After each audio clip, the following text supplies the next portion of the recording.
Party నుంచి అడుగుదాం. రామూర్తి గారు నమస్కారం. సో మొత్తానికైతే సుంకిసాల విషయంలో ఫస్ట్ ఏదైతే కేటీఆర్ గారు ప్రెస్ మీట్ పెట్టి ఈ ప్రాజెక్టుకి సంబంధించి ఎలిగేషన్ చేసినటువంటి పరిస్థితి మనం చూస్తూ ఉన్నాం. కాంగ్రెస్ పార్టీ కేవలం సుంకిసాల సీఎం అసమర్థత వల్లనే జరిగింది, అది కూలిపోవడం, దాన్ని ప్రజలకు తెలియకుండా దాచిపెట్టడం, ఇవన్నీ కూడా కేవలం ఏదైతే అధికార పార్టీ మీద ఒక మచ్చపడే విధంగా ఉంటుంది కాబట్టి దీన్ని అంతా దాచిపెట్టే ప్రయత్నం చేశారు. హడావిడిగా దాచిపెట్టి ఇమీడియట్లీ ఆయన ఫారెన్ టూర్ వెళ్ళిపోవడం జరిగింది అని చెప్పేసి ఎలిగేషన్ చేశారు. ఎందుకంటే అందరూ ఉన్నారు ఆ ప్రెస్ మీట్లో, మెయిన్ నాయకులు అందరూ కూడా ఉన్నారు. సో ఏంటి నిజంగానే సుంకిసాల విషయంలో మీరు మరి ప్రభుత్వం మీద ఎంత ఎలిగేషన్ చేస్తున్నారు, దీనికి సంబంధించిన మ్యాటర్ మీ దగ్గర ఏముంది?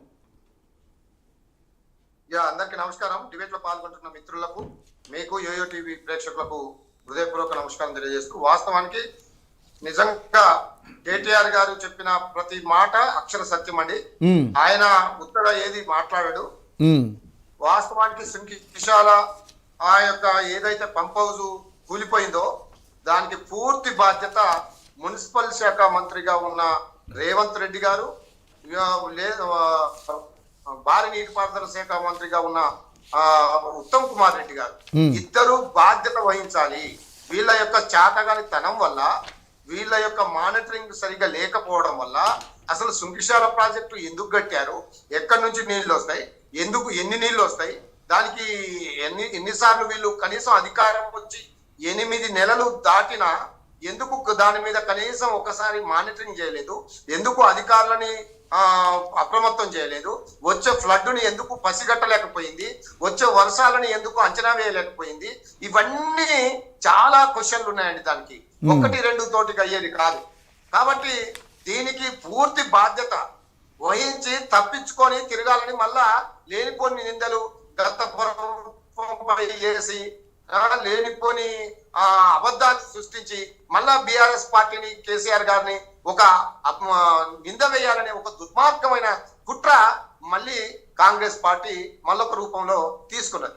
కాబట్టి ఇక్కడ చాలా క్లియర్ గా, చాలా కేటగారికల్ గా ఆ రోజు కేటీఆర్ గారు కానీ మా పార్టీ నాయకులు కానీ చాలా క్లియర్ గా చెప్పిన విధంగా సుంకిసాల నాగార్జున సాగర్ ప్రాజెక్ట్ లో 510 TMS లో నీళ్లు ఉంటే మాత్రమే హైదరాబాద్ కు తాగునీరుకు నీళ్లు తీసుకునే అవకాశం ఉన్నది. కాబట్టి అదే సుంకిసాల దగ్గర అయితే 462 TMS నీళ్లు ఉన్నా గానీ మంచిగా తీసుకునే పరిస్థితి ఉన్నది. కాబట్టి అక్కడ ఎన్నో సార్లు ప్రభుత్వాలు, గత ప్రభుత్వాలు కూడా ఆడ ప్రాజెక్ట్ కట్టాలి, ఈ పంప్ హౌస్ కట్టాలి అనే ఒక నిర్ణయానికి వచ్చినా గానీ అక్కడ ఉన్న రైతులు అడ్డుకోవడం, దాని తర్వాత కేసీఆర్ గారు వాళ్ళందరినీ ఒప్పించి మెప్పించి 2021లో దాన్ని శంకుస్థాపన చేసి 2023 వరకు 24 డిసెంబర్ వరకు క్లియర్ చేయాలని అనుకున్నారు. ఈ లోపు ఎలక్షన్ కోడ్ రావడం, అది పనులు నత్తనగర నడవడం, దాని మీద వచ్చిన గవర్నమెంట్ కనీసం మానిటరింగ్ చేయకపోవడం, దాని మీద పనులు ఎక్కడ జరుగుతున్నాయి, ఎంతవరకు వచ్చినాయి, అది అవుతుందా లేదా, కనీసం ఆ జిల్లా మంత్రి ఉత్తమ్ కుమార్ రెడ్డి కూడా తెలియకపోవడం సిగ్గుచేటు. ఒకవేళ తెలిసిందా, ఎందుకు 2వ తారీఖు పంపు కూలిపోతే 8వ తారీఖు దాకా ఎందుకు ఆగారు, దీనికి కారణం ఏమిటి అంటే మీ యొక్క అబద్ధాలు, మీ యొక్క చేతగానిది బయటపడ్డది, చేతగానితనం తెలిసిపోయింది, మా అసమర్థత బయటపడ్డదానికి భయపడ్డారా? ఒకవేళ ఆ రోజే చెప్పి ఉంటే ఆ రోజు అసెంబ్లీ జరుగుతుంటే స్టేట్మెంట్ చేయాల్సిన బాధ్యత సీఎం రేవంత్ రెడ్డి గారి ఉన్నది. మరి స్టేట్మెంట్ కూడా చేయలేదు. స్టేట్మెంట్ చేయకపోగా ఆయన అమెరికా వెళ్ళినాక బట్టి విక్రమార్కు ఒక ప్రకటన చేస్తారు, ఇట కూలిపోయిందని. అంటే ఎంత బాధ్యత రాహిత్యం అసలు మీకు తెలుసా తెలియదా? ఇప్పటికి కూడా చెప్పలేని పరిస్థితి.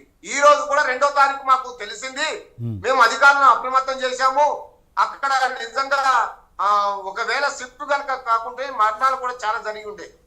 షిఫ్ట్ చేంజ్ వల్ల చాలా మంది కూలీలు బతికి బట్టగట్టారు. మరి ఇంత ఉపద్రవం జరిగితే కనీసం నిమ్మకు నీరెత్తకుండా, కనీసం బాధ్యత వహించకుండా, ఒక స్టేట్మెంట్ ఇవ్వకుండా తప్పించుకొని తిరిగే ప్రభుత్వాన్ని ఏమంటారో పెద్దలు చెప్పాలి. చాలా క్లియర్ గా నాకు దాని మీద పూర్తి అవగాహన ఉన్నది. ఎందుకు కూలిపోయింది, దేని వల్ల కూలిపోయింది, వీళ్ళ అసమర్థత, వీళ్ళ చేతగానితనం, వీళ్ళు చేయలేనితనం. కాబట్టి వెంటనే ఇప్పటికైనా క్షమాపణ చెప్పాలి ప్రజలకు. అక్కడ ఉన్న జరిగిన నష్టానికి బాధ్యత వహించాలి ఈ ప్రభుత్వం. వెంటనే సీఎం రేవంత్ రెడ్డి గారు అలాగే ఉత్తమ్ కుమార్ రెడ్డి బాధ్యత వహించి రాజీనామా చేయాలని ఈ సందర్భంగా తెలియజేస్తున్నాం. Okay, right. నగేష్ గారు, నిజంగానే 2వ తారీఖున అది కూలిపోతే ఏదైతే సుంకిశాల ఏదైతే ప్రాజెక్టుకు సంబంధించినటువంటి